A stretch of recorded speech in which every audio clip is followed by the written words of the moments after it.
This is the story of a man named Stanley. Stanley worked for a company in a big building where he was employee number 427. Employee number 427's job was simple. He sat at his desk in room 427 and he pushed buttons on a keyboard. Orders came to him through a monitor on his desk, telling him what buttons to push, how long to push them, and in what order. This is what employee 427 did every day of every month of every year. And although others might have considered it soul-rending, Stanley relished every moment that the orders came in, as though he had been made exactly for this job. And Stanley was happy. And then one day, something very peculiar happened. Something that would forever change Stanley. Something he would never quite forget. He had been at his desk for nearly an hour when he realized that not one single order had arrived on the monitor for him to follow. No one had showed up to give him instructions, call a meeting, or even say hi. Never in all his years at the company had this happened, this complete isolation. Something was very clearly wrong. Shocked, frozen solid, Stanley found himself unable to move for the longest time. But as he came to his wits and regained his senses, he got up from his desk and stepped out of his office. All of his co-workers were gone. What could it mean? Stanley decided to go to the meeting room. Perhaps he had simply missed a memo.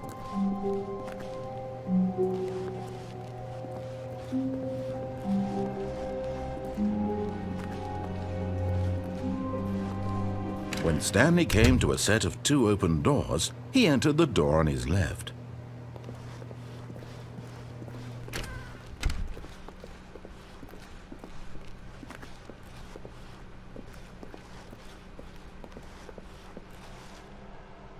Yet there was not a single person here either. Feeling a wave of disbelief, Stanley decided to go up to his boss's office, hoping he might find an answer there.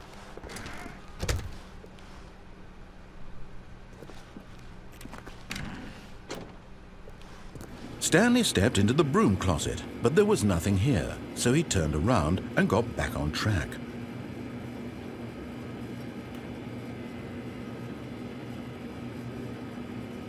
There was nothing here. No choice to make, no path to follow, just an empty broom closet. No reason to still be here.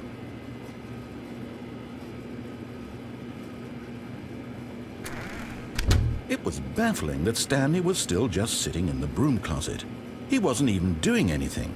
At least if there was something to interact with, he'd be justified in some way. As it is, he's literally just standing there doing sweet FA.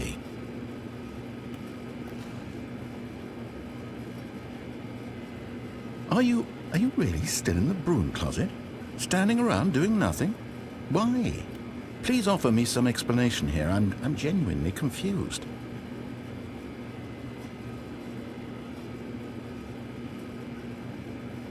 You do realize there's no choice or anything in here, right? If I'd said Stanley walked past the broom closet, at least you would have had a reason for exploring it to find out. But it didn't even occur to me because literally this closet is of absolutely no significance to the story whatsoever. I never would have thought to mention it.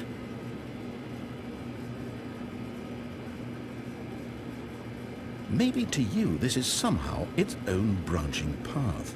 Maybe when you go talk about this with your friend, you'll say, "Oh, did you get the broom closet ending? The broom closet ending was my favorite." I hope your friends find this concerning.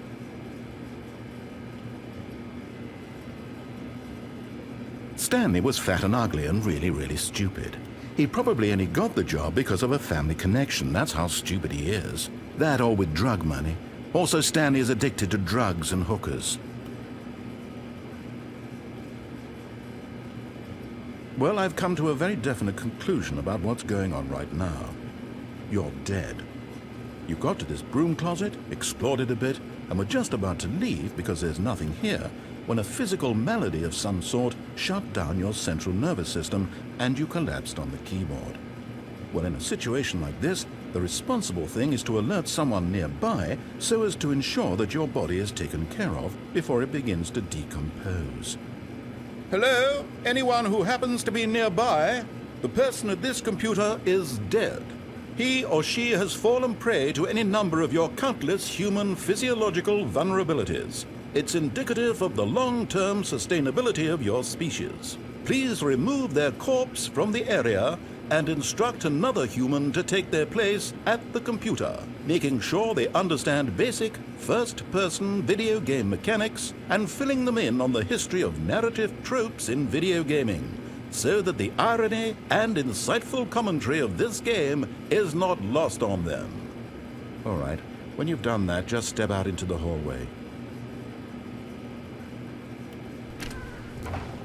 Ah, second player, it's good to have you on board. I guarantee you can't do any worse than the person who came before you.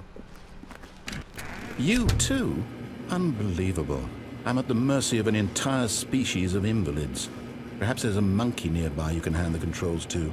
A fish? Fungus? Look, you can hammer out the details. I'm not particularly picky. I'll just be waiting for when you're ready to pick up the story again.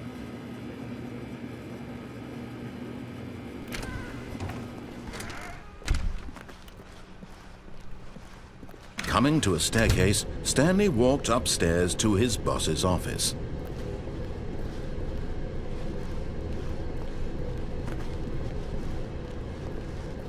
But Stanley just couldn't do it. He considered the possibility of facing his boss, admitting he had left his post during work hours. He might be fired for that.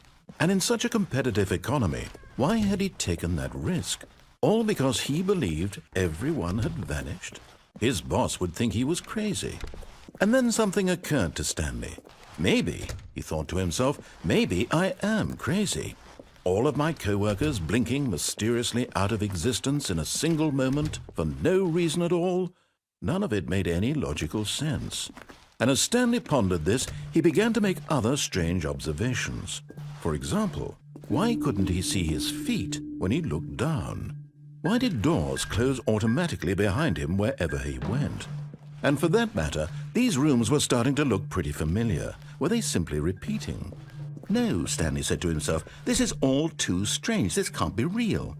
And at last, he came to the conclusion that had been on the tip of his tongue. He just hadn't found the words for it. I'm dreaming, he yelled. This is all a dream. Oh, what a relief Stanley felt to have finally found an answer, an explanation. His co-workers weren't actually gone. He wasn't going to lose his job. He wasn't crazy after all. And he thought to himself, I suppose I'll wake up soon. I'll have to go back to my boring real-life job pushing buttons. I may as well enjoy this while I'm still lucid. So, he imagined himself flying and began to gently float above the ground. Then he imagined himself soaring through space on a magical starfield, and it too appeared. It was so much fun, and Stanley marveled that he had still not woken up. How was he remaining so lucid? And then perhaps the strangest question of them all entered Stanley's head. One he was amazed he hadn't asked himself sooner. Why is there a voice in my head dictating everything that I'm doing and thinking? Now the voice was describing itself being considered by Stanley, who found it particularly strange. I'm dreaming about a voice describing me, thinking about how it's describing my thoughts, he thought. It all very odd, and wondered if this voice to all people in their dreams. The truth was that, of course, this was not a dream. How could it be? Was Stanley simply deceiving himself, believing that if he's asleep, he doesn't have to take responsibility for himself? Stanley is as awake right now as he's ever been in his life. Now, hearing the voice speak these words was quite a shock to Stanley. After all, he knew for certain, beyond a doubt, that this was in fact a dream. Did the voice not see him float and make the magical stars just a moment ago? How else would the voice explain all that? Surely, if he could just... He would prove it. He would prove that he was in control, that this was a dream. So he closed his eyes gently, and he invited himself to wake up. He felt the cool weight of the blanket on his skin, the press of the mattress on his back. the fresh air of a world outside this one. Let me wake up, he thought to himself. I'm through with this dream. I wish it to be over. Let me go back to my job. Let me continue pushing the buttons. Please, it's all I want. I want my apartment, and my wife, and my job. All I want is my life exactly the way it's always been. My life is normal. I am normal. Everything will be fine. I am okay.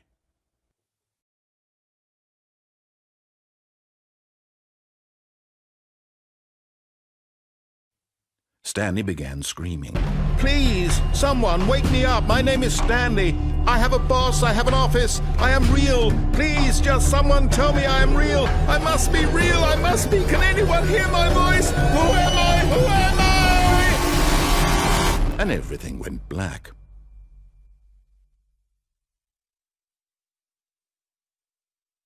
This is the story of a woman named Mariella.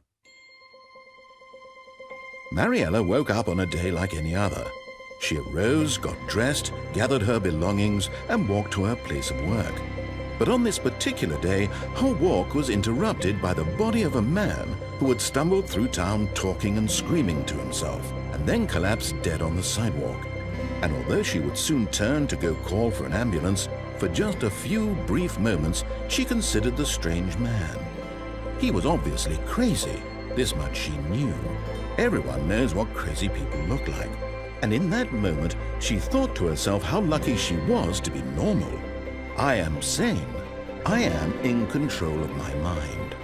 I know what is real and what isn't. It was comforting to think this, and in a certain way, seeing this man made her feel better. But then she remembered the meeting she had scheduled for that day. The very important people whose impressions of her would affect her career, and by extension, the rest of her life. She had no time for this, so it was only a moment that she stood there, staring down at the body. And then she turned and ran.